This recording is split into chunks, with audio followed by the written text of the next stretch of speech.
எவ்வளவுதான் மாத்திரை மருந்து சாப்பிட்டாலும் மருந்தே உணவு, உணவே மருந்து என்ற காலகட்டத்தில் நாம் இருந்து கொண்டிருக்கின்றோம். குறிப்பாக நடைபயிற்சி என்பது ரொம்ப குறைஞ்சிருச்சு. அட்லீஸ்ட் ஓட முடியல, நாம் கொஞ்சமாவது வீட்டிலேயாவது, முடியாதவர்கள் வீட்டிலேயாவது கொஞ்ச நேரம் நடந்து கொண்டால்தான் அந்த ரத்தம் பிளட் சர்க்குலேஷன் நடக்கும். இதனை பற்றி காயப்பட்டனம் ஒரு மூத்த கவிஞர் அவர்கள் எழுதிய ஒரு அருமையான பாடல்.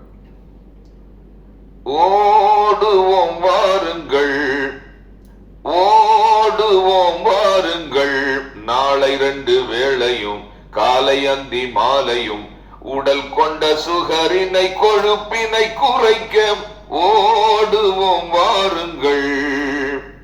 திருமண வீட்டிற்கு சென்றே நறுமண களரியும் தின்றே சகனுக்கு இருவரும் ஒன்றாய் சரிசமமாகவே உண்டால் புலிரசம் பருகினல் சோறு, புலிரசம் பருகினல் ஓடு சொரு மறந்து ஓடுவோம் வாருங்கள்.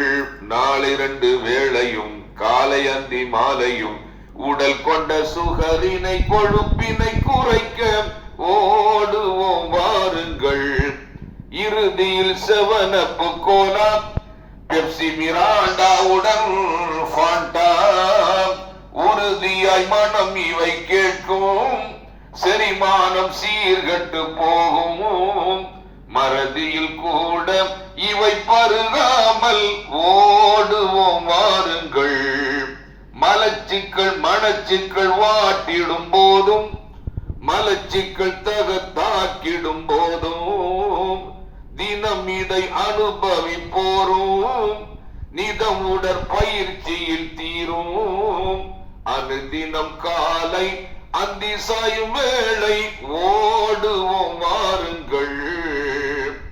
உணவுகள் மருந்தென காலம், உணவுகள் மருந்தான காலம், உண்டவர் அன்று ஏராளம், மருந்தினை உணவாக கொண்டும் மாறிட நோய்கள் தாராளம். மருந்தினை மறந்து சிறந்திங்கு வாழ ஓடுவோம் வாருங்கள்.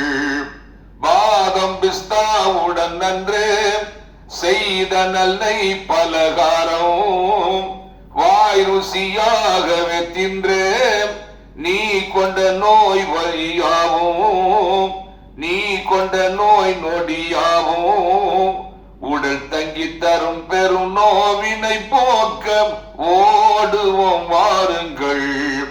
தினம் கறி கோழியும் தின்றால் உடல் பல நோய்களுக்குள்ளாகும், அளவுடன் உணவினை கொண்டால் ஆரோக்கியமாகிடும் வாழ்வோம், உடல் எடை குறைந்து நல் வலிமை உண்டாகும் ஓடுவோம் வாருங்கள்.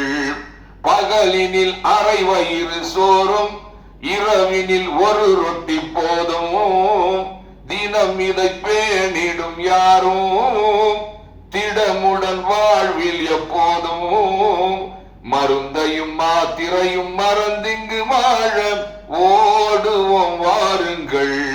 நாளை 2 வேளையும் காலை அந்தி மாலையும், நாளை அந்தி வேளையும், நாளை 2 வேளையும் காலை அந்தி மாலையும் உடல் கொண்ட சுகரினை கொழுப்பினை குறைக்க